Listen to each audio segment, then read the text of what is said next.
Now, joining me right now on the live line is Michael Hackard. He is the author of a new book called The Wolf at the Door, Undue Influence and Elder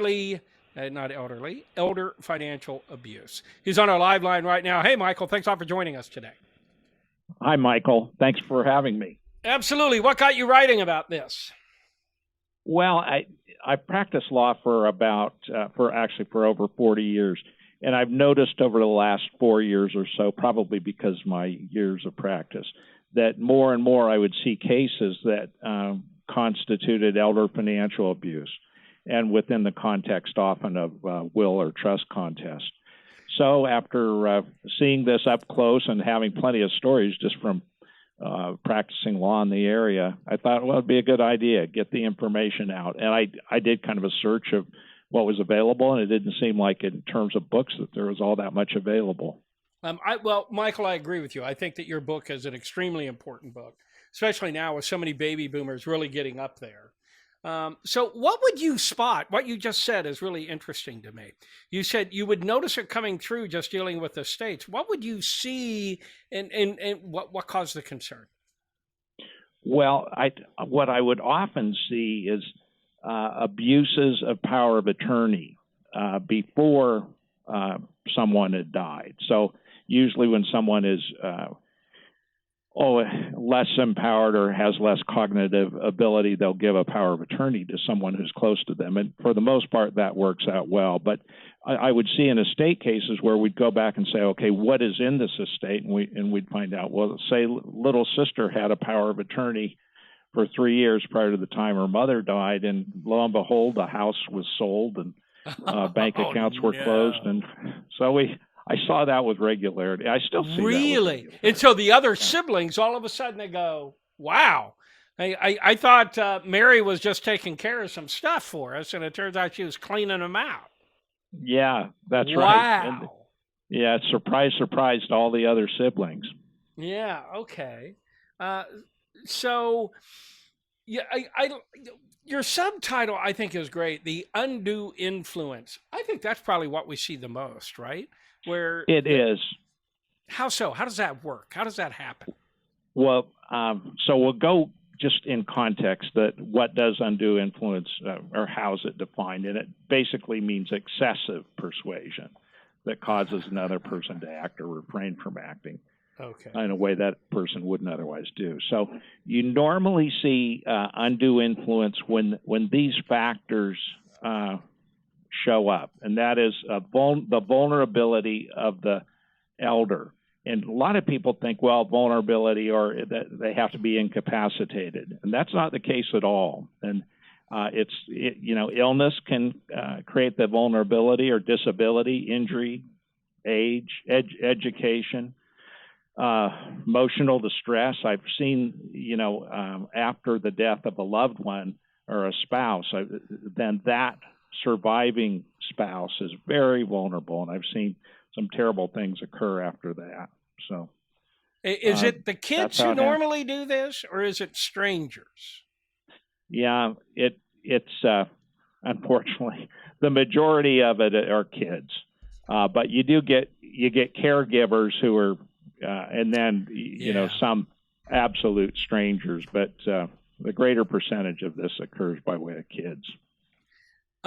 So who are the kids ripping off? Are they ripping off their siblings, or are they ripping, do the parents even know this has happened to them? I guess I'm wondering.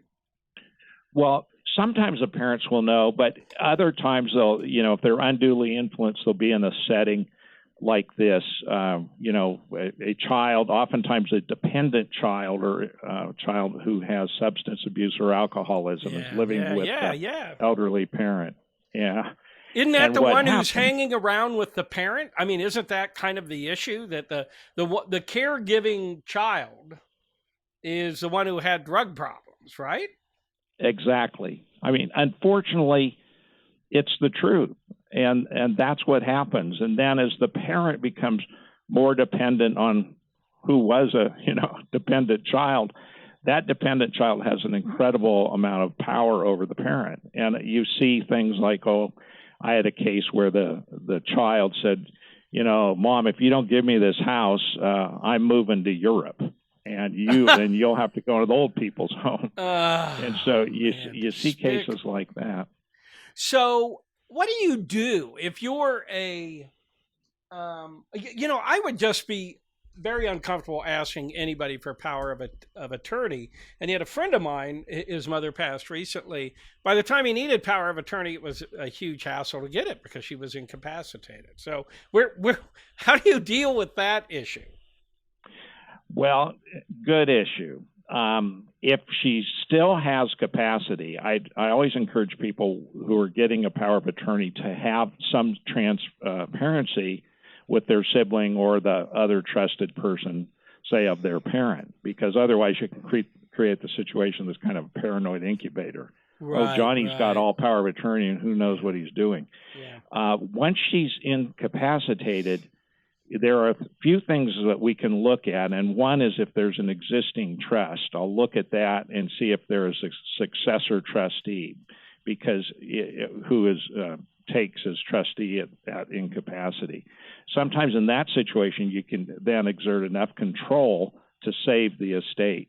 Because for the most part, you don't want to go all the way to creating a conservatorship for the parent. Right. That's just bringing the state involved in a very expensive process. So if you're one of 5 children and you suspect one of your siblings may be exerting undue influence on your parent, what do you do? Well, work to gather your allies together. So see how many of the other children have the same concern. Because it isn't as though you're trying to take your parents' estate. You're trying to protect your parents' estate and protect your parents. So I think it's important to get allies. And then after that occurs, you make and this is a conversation I have with people probably 2 or 3 times a week. After that, go see the parent. And oftentimes the parent is maybe not going to want to talk, or may say, oh, yeah, there is, Johnny's taken over the estate or whatever. And if that doesn't work with the parent, well, then make an approach to the person who's taken over the estate, either by the trust or the power of attorney. Let them know that you're suspicious and you'd like them to account for what's been done. If that doesn't work, then we go a little heavier. Oh, yeah. Okay. So is there anything that can be done? So you're there with your 4 siblings. And mom passes away, and then you find out the one has indeed been using undue influence. They get everything, and the other 4 are standing there. And it was all legal documents, everything's signed, everything's done. Are you just out of luck? Or what do you do? No. If you're out of luck, I wouldn't have a job. So okay. That's basically where we get involved. And there are 2 elements to it. One, California, as well as a number of other states, have elder financial abuse litigation laws. And so we file in the civil courts against the wrongdoer for elder financial abuse. And if we're successful, it effectively it causes the wrongdoer to become disinherited. We also file in the probate courts to remove that person, the wrongdoer, if he or she has become the trustee or the executor of the estate. So we really have when we get into this, it's a pretty intense action, because we're usually it might be in the same court, say in San Francisco, but one is in the civil court, the other is in the probate court. Wow. Okay. So my older brother was really good financially, and my best friend, and he passed early. But the one thing he taught me is every time we would be doing any kind of deal together, and I trusted him completely, I would not want to hear the financial details, and he would demand that I sit there and listen to the financial details of whatever scheme we were involved in the moment. And boy, I've learned from that. Whenever I'm dealing with somebody, I make sure we put it all in paper and that we all look at it. We all know exactly what's going on so that there aren't any misunderstandings later. Do you tell your clients to do something like that? Absolutely, because it's so easy to forget what went on, or if something does happen to you and someone is picking up your files and you can't make heads or tails of what's going on. Right. That just makes it more difficult to them. So your brother was a wise man, and that makes a lot of sense. We're talking to Michael Hack. He's written a book called The Wolf at the Door, Undue Influence and Elder Financial Abuse. He's an attorney. Michael, where can people get this book? They can buy it on Amazon, both the regular book as well as a Kindle. They can also get it, I guess they can get it on Apple too, Apple Books, and Barnes and Noble. So it is available. Michael Hackland, thank you very much for your time. Hackard, I'm sorry. Thank you very much for your time today. I think it's a super valuable book. I hope you sell 1 million of them. Thank you very much.